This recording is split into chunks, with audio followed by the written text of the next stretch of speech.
ഇടുക്കി മൂന്നാർ ആനച്ചാലിൽ വിനോദസഞ്ചാരികൾ കുടുങ്ങിക്കിടന്ന sky dining പൂട്ടിച്ച് revenue വകുപ്പ്. സുരക്ഷാ മാനദണ്ഡങ്ങൾ പാലിക്കാതെ പ്രവർത്തിച്ചു എന്ന് കണ്ടെത്തിയതിന്റെ അടിസ്ഥാനത്തിൽ സ്റ്റോപ്പ് മെമ്മോ നൽകുകയായിരുന്നു. സംഭവത്തിൽ ഉടമയെയും നടത്തിപ്പുകാരനെയും 1ഉം 2ഉം പ്രതികളാക്കി വെള്ളത്തൂവൽ പോലീസ് കേസെടുത്തു.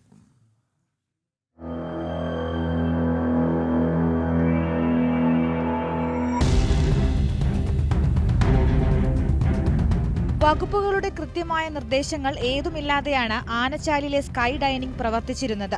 പുതിയ സാഹസിക വിനോദ ഉപാധിയായതിനാൽ സ്കൈ ഡൈനിംഗ് നടത്തുന്നതിന് ടൂറിസം വകുപ്പിന് കൃത്യമായ മാർഗനിർദ്ദേശങ്ങൾ നിലവിലില്ല. ഏതൊക്കെ വകുപ്പുകളുടെ അനുമതി വാങ്ങണമെന്ന കാര്യത്തിലും കൃത്യമായ നിർദ്ദേശങ്ങളില്ല. സ്കൈ ഡൈനിംഗ് ഉടമകളായ സദേൺ സ്കൈ എയ്റോ ഡൈനാമിക്സ് എന്ന സ്ഥാപനത്തിന് റെസ്റ്റോറന്റ് നടത്താനും ലൈസൻസ് ഇല്ല. അപകടകരമായ രീതിയിലാണ് ഉടമകൾ സ്കൈ ഡൈനിംഗ് നടത്തിയിരുന്നത്. ഈ കണ്ടെത്തലിന് പിന്നാലെയാണ് റവന്യൂ വകുപ്പ് സ്റ്റോപ്പ് മെമ്മോ നൽകിയത്. ഉടമസ്ഥനായ സോജൻ ജോസഫ്, നടത്തിപ്പുകാരനായ പ്രവീൺ എന്നിവർക്കെതിരെ വെള്ളത്തൂവൽ പോലീസ് കേസെടുത്തിട്ടുണ്ട്.